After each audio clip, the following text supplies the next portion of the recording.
Teman-teman, sudah berapa lama di rumah aja? Saya sudah 1 bulan. Mungkin ada yang 2 minggu, ada yang baru 1 minggu. Yang pasti ada yang belum dan tidak akan bisa di rumah aja. Semua berbeda-beda.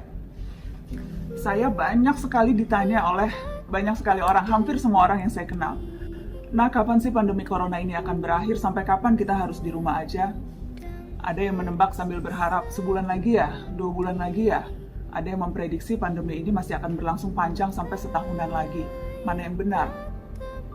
Kita semua tentu berharap ini selesai secepatnya. Tapi jujur, memang tidak ada yang tahu kapan pandemi ini akan berakhir. Mustahil kita bisa tahu tanpa data yang akurat. Susah untuk kita bisa memprediksi kalau kita tidak punya data yang akan bisa memberikan kita gambaran. Bagaimana pandemi corona di Indonesia? Apakah sudah mencapai puncaknya? Apakah mulai bergerak turun atau malah justru baru mulai bergerak naik? Dengan data saja sulit untuk memberikan prediksi yang akurat, apalagi tanpa data. Saya ingin kasih contoh. Ibarat kita ingin pergi ke suatu tempat, tapi kita tidak menggunakan Google Maps atau aplikasi seperti Waze misalnya. Karena dengan aplikasi itu, kita bukan hanya bisa memprediksi waktu tempuh, tapi juga kita bisa melihat hambatan-hambatan yang mungkin kita temui di sepanjang jalan. Google Maps atau Waze menyimpan data. Ada banyak ponsel yang terhubung dengan Google, dan dari situ Google bisa memprediksi kepadatan jalan raya. Ini adalah contoh atau ilustrasi bagaimana data bisa membantu kehidupan kita. Teman-teman, saat ini jurnalis dimanapun di seluruh dunia sedang sibuk dengan data-data corona.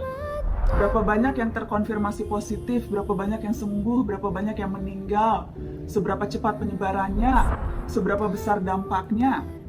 Tujuan dari data-data itu adalah pegangan untuk publik, agar publik bisa menggunakannya sebagai rujukan untuk mengukur resiko, untuk mengambil sikap, untuk menentukan pilihan-pilihan, untuk mengatur kehidupan kita. Data sangat penting di saat pandemi seperti ini.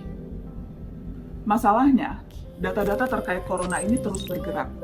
Selain itu, tidak selalu bisa didapatkan dengan cepat dan akurat. Kenapa?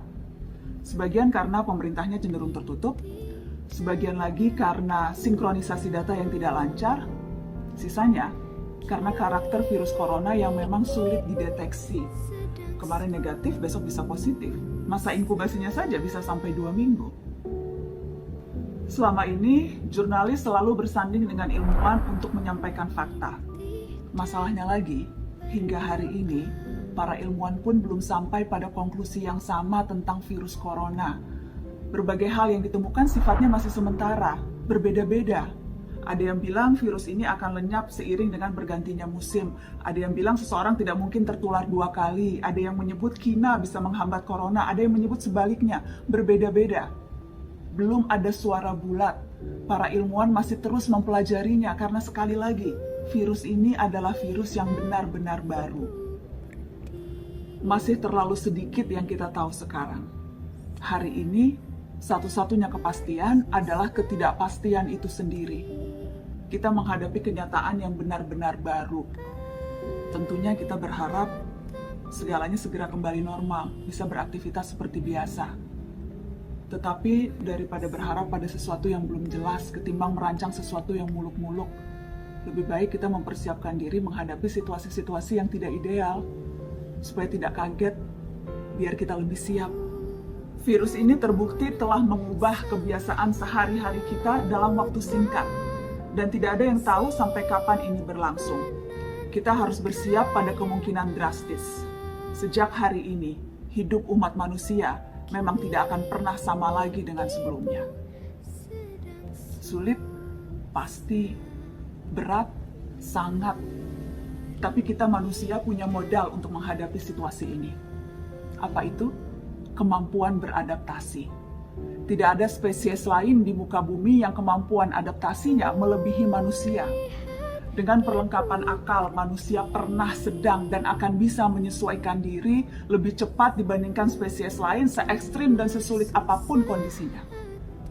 Dan dengan iman, kita percaya bahwa Tuhan mempersiapkan manusia dengan amat sempurna untuk membangun dunia apapun kondisinya. Benar berat, tapi kita melakukannya bersama-sama. Semua punya kesulitan dan kondisi berbeda. Yang bisa kita lakukan adalah mengisi peran masing-masing.